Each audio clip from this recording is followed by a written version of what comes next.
have suspended Kyrie Irving, as you know, for a minimum of 5 games based on his tweet promoting an anti-Semitic film and then his reaction afterwards. So the Nets also have laid out a 6-step path for him to return to playing. Those steps have raised some eyebrows among other players around the league, and the Players Union is considering an appeal. NBA PA Vice President Jaylen Brown telling the Boston Globe. On Monday, Brown is quoted as saying, "I'm expecting the NBPA to appeal the suspension from Brooklyn, the terms, etc., that went into his return, the terms for his return. They seem like a lot, and a lot of players express discomfort with those terms." Okay. Tim, good morning. Thank you for being with us. I'll get to you in just a second. Stephen A., your thoughts on this potential appeal? I 1,000% agree with Jaylen Brown. I stand with him. And I know that's saying a lot because we know how critical I can be and have been of Kyrie Irving. But this is excessive. True. The fact of the matter is that right now you're engaging in emasculation based on the reports about how the Nets have a checklist of things that they need Kyrie Irving to do. Okay, now be clear, Tim Legler. He brought it on himself. I'm fully knowledgeable about that. Him putting out a tweet, supporting a film with anti-Semitic tropes and stuff like that was inexcusable. It was insensitive. It was juvenile. It was stupid. Okay? All right. So, as of right now, Irving is suspended until he fulfills the 6 conditions set by the Nets organization. Now, mind you, in the previous video that I had, it was with Nick Cannon speaking about it and talking about buck breaking. Now, he has to issue an apology for posting a link to the movie on October 27th, condemn the harmful and false content, and make clear that he does not have anti-Jewish beliefs. Okay, so, apologize, right? But go the extra mile. Complete the anti-hate causes that Irving, the Nets, and the ADL agreed upon in their joint release on November 2nd, including a $500,000 donation toward causes and organizations that work to eradicate hate and intolerance in communities. So not only does he have to apologize, he has to pay $500,000. I don't care how much money you make. $500,000 is a lot of money. All right. So then complete sensitivity training created by the Nets. Why do I got to do sensitivity training? I'm already got to apologize. So that means I understand that there's something wrong. Why would I have to do sensitivity training? Complete anti-Semitic, anti-hate training designed by the Nets.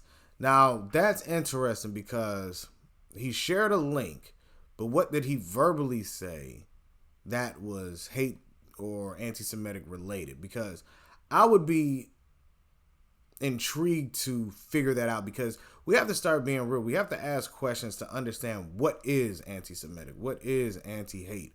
Because if you're just speaking and someone doesn't agree with you, that doesn't make it anti-Semitic or anti-hate. You know what I mean? Like, I want to know specifically, like, I heard parts of what was in the documentary. I have not seen it myself.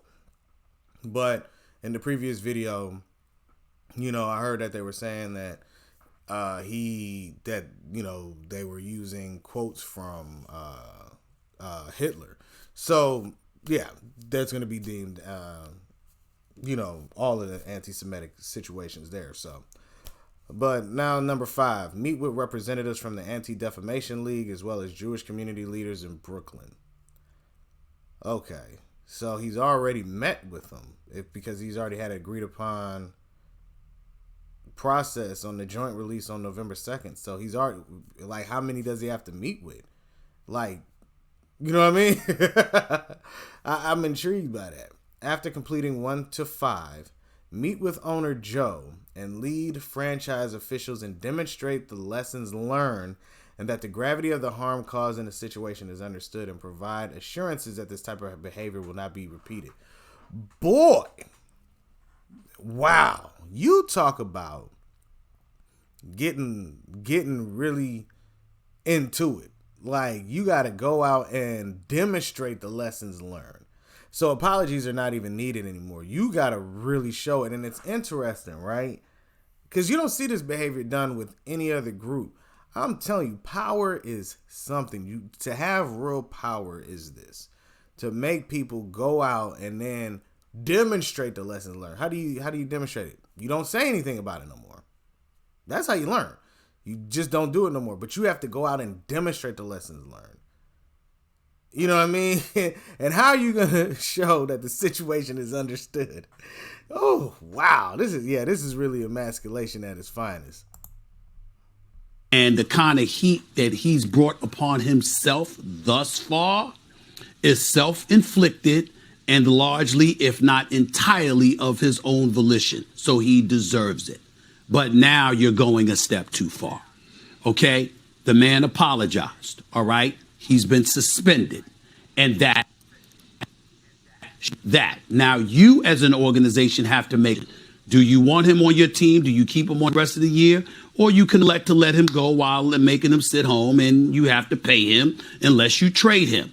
It's that simple. But to sit up there and to have these lists of conditions that he has to do, I think what you're trying to do is elevate the level of embarrassment that is being thrown in his direction. Facts. And dare I say, emasculate him, which is why Jaylen Brown has spoken up, which is why black people are going to raise holy hell about that, and which is why I'm going to be one of those folks leading the chorus to raise holy hell about that. Leave a man alone. Keep him on the team or let him go. Suspend him, bring him back. But when you start talking about, well, he needs training and all of that, wait a minute now. The fact of the matter is, he apologized. He acknowledged, albeit a bit too late as far as I'm concerned. He still apologized, acknowledged that he's not anti-Semitic, okay, that he made a mistake in putting the film out there, okay. Of course, when the owner reaches out to you, you should respect this man that's paying you and reach back out to him. Of course, Joe Tsai should demand, we have to meet and have a conversation before I let you back on his team. That is reasonable. That is understandable. But to then try to articulate that he needs to go through sensitivity training and all of this other stuff, now you really digging it in. It's unnecessary. It's uncalled for. If the Anti-Defamation League wants to raise holy hell about that, and they want that, and they request that of Kyrie Irving, that's between them and Kyrie Irving. Last time I recall, Josiah is not Jewish. Josiah is an owner for the Brooklyn Nets. You want him on the team or you don't. But to sit there and highlight and articulate these processes that he must go through, it seems to be a bit pouring on. I don't appreciate it. I don't like it. It's a bit excessive. And that's what I wanted to say about it. Go ahead, Tim. Now, I don't always agree with Stephen A. Smith. Sometimes it gets on my nerves, but I got to give dude. You got all these other cats talking reckless, going down, just hating, and yeah, let that boy get his whooping. You know what I'm saying? Whereas this man is like, yo, they doing too much.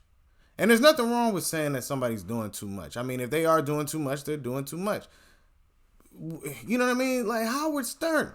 Howard Stern had a whole segment with Sherman Hemsley, sorry. Literally using the N-word. Boom! Just going. God, Whoopi done wrote everything I'm going to say here tonight, so it's all right. Ain't that right, you smelly nigga? I didn't write that. Well, you is a smelly nigga. Jewish man, mind you, never apologized. Period. He still hasn't apologized. But he's going out talking down on Kyrie Irving. Just dropped a video where I guess they got a recording. It was on TMZ. I'm not even going to waste my time listening to it because I'm sick of people like him throwing stones, hiding hands. This is a Jewish man who used the N-word repeatedly. You schmelly. Yes. Blackface, all of it.